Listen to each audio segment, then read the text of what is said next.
To be given the T20 International Player of the Year award is obviously very satisfying. I'm not going to stand here and say that it doesn't feel nice. Of course it does, but for me it's even sweeter because in the past, we've alluded to the fact that Imran Tahir was around and I wasn't really playing much regular cricket.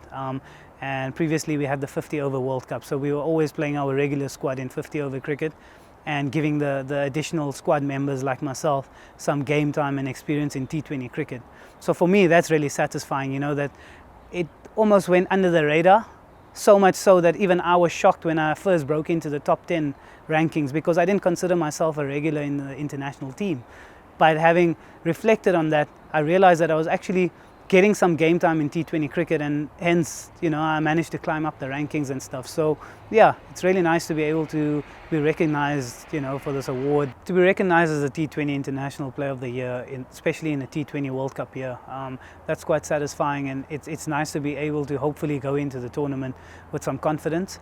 But having said that, it's still 6 months away. So, I just have to focus on trying to perform and keep on bettering myself.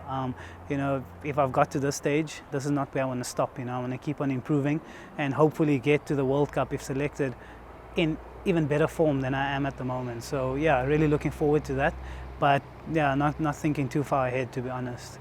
It was quite a good season for me personally, but all the other guys also performed really well. And I firmly believe that it's because your teammates do well, they let you fly a bit under the radar, and just do your job.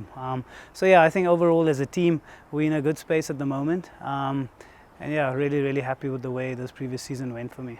So being number 2 behind Imi for a number of years, that was, not easy, to be honest, because I was only playing one game now, playing another game after 3 months, playing another game after 2 months, more often when we had already won the series. So yeah, it's not easy.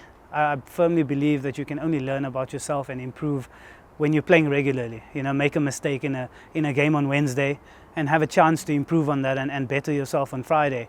Then if you make some more mistakes on Friday, then you can work on them on Sunday. So, to be able to play consistently, I think that's really shown in my performances, and I've been able to learn and grow from that. And hopefully, I can continue to do the same for the team going ahead. Yeah, consistency obviously brings better performances. The more you play, the more you learn about yourself, the more you rectify your mistakes, like I've mentioned. So the world ranking wasn't something I was actively, looking at because I don't even think anyone understands how those rankings work. I was more chuffed to be number 2 after the Pakistan series in Pakistan because I'd played and done nicely, so I was quite happy about that. And the world number 1 ranking came when we weren't even actively playing, so it was a little bit bittersweet. I was a bit confused, but I feel like I'm not even the best bowler in our team. We have so many good bowlers. So the world ranking, it's there, it's nice. It's a nice thing that I will take from my career one day when I'm done. But yeah, that doesn't matter. Like I've mentioned, we just need to win the World Cup, and I just want to win the World Cup for our country. Yeah, one specific moment that stands out for me was the T20 match against England in Paarl. I managed to get a few wickets, some of the main batsmen out in that game. So yeah, that was quite nice, from something that I can just think of from the top of my head from this season. To be able to get Ben Stokes, Josh Buttler and Johnny Bairstow out, that was quite pleasing. But the nice thing was that we won the game, and I'm going to repeat myself again, I just want to win games for our country. Yeah, the upcoming tours to West Indies and Ireland are obviously a great opportunity for us to, put our squad together and play regularly together, with the build-up to the World Cup. And so I think that's going to be quite nice. It will be the first time when we have an extended squad that's travelling away. All our games we've played in South Africa, so I think it'll be quite nice. Normally in the West Indies, a lot of the pitches are slow. I don't know what we're going to get in St. Lucia. Generally that is one of the quicker wickets in the Caribbean. But it will be nice. Obviously the T20 World Cup is going to be in the subcontinent. We're not sure where exactly at the moment, but yeah, so that will be a nice challenge for us to play in different conditions and fine-tune our game plans as a unit. Yeah, the upcoming tours to West Indies and Ireland are going to be a great opportunity for us as a unit to come up with our game plans and fine-tune the little things that are needed in order to perfect the game plan. this whole season we've been playing in South Africa. And it feels like we just played against Pakistan alone, you know, we've played them so much recently. But it will be a nice chance for us to play against a strong West Indies team in their home ground. And yeah, those wickets are generally slower than our wickets. I know St. Lucia is probably one of the quickest wickets in the Caribbean, but it'll be nice for us to, you know, be able to go play in those conditions, something different, you know, that we can work on. So that's really nice with the T20 World Cup coming up, probably in the subcontinent. So we may get those conditions in the West Indies as well. Yeah, the test team, I feel like I have unfinished business with that. But, you know, I just have to wait my turn. And if given the opportunity, I'm going to give it my all. And obviously I haven't played many matches, but that doesn't mean that I wouldn't like to play more. So, yeah, maybe there's a surprise in store. And hopefully if I do get a go, you know, again, try and win the game for our country. You know, that's the only thing I think about when I'm playing. So, yeah, hopefully I can put in a good performance and help the team win some games.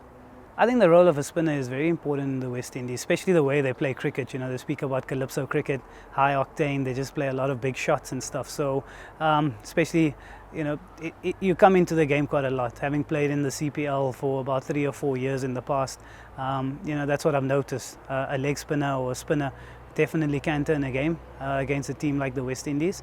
But, you know, they've brought all their big guns back, so it will be nice. You want to play those tough games leading up to a World Cup to fine-tune your skills. So that's going to be really nice. And I think definitely the spinners will have a big role to play there. Yeah, the talent in the squad is immense. You know, I've mentioned before in the past where we may not have a lot of international caps as a unit, but the guys have played a lot of domestic cricket.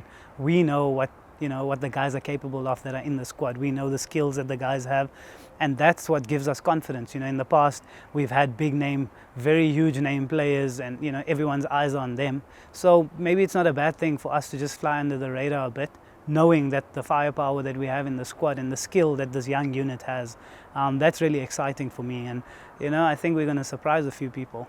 I think the greatest challenge this season has been the start-stop nature of cricket.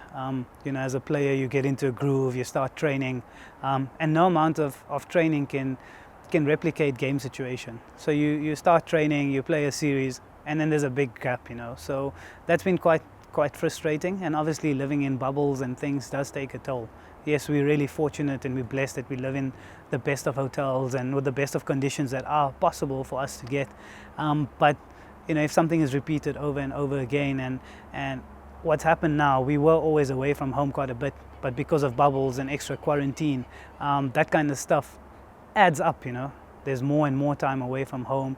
At the moment, I think on next week, we're going to be leaving for the West Indies and only come home in 2 months' time. 57 days away from your family, from your spouses, from your children.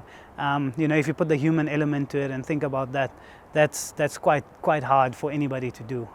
So of course that does play a role, but at the end of the day we also have jobs to do, and that's what we're focusing on. You know, the rest we can take care of. But yeah, I think that's something definitely to consider. But we're really looking forward to this tour. You know, it's a great opportunity for us to go out there and win 4 series. There's 2 against Ireland and 2 against West Indies. So yeah, hopefully we bring back 4 trophies after this 2 months. This generation of the Proteas are very, very ambitious.